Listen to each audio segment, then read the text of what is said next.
Let's learn how you can fix Instagram draw feature not working. So the first step you need to do is to check if you have updated Instagram to the latest version.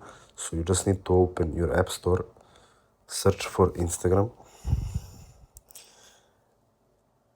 and check it if it's updated or not. If it says open right here, your Instagram is updated, so it's not the problem.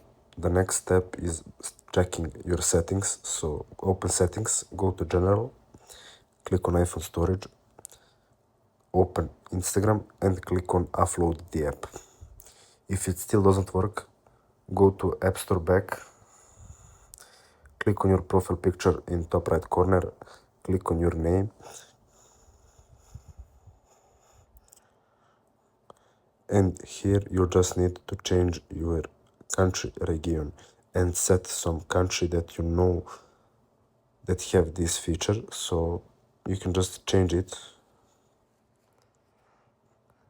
by going here, open it, click on country/region, and here you can choose which country do you want.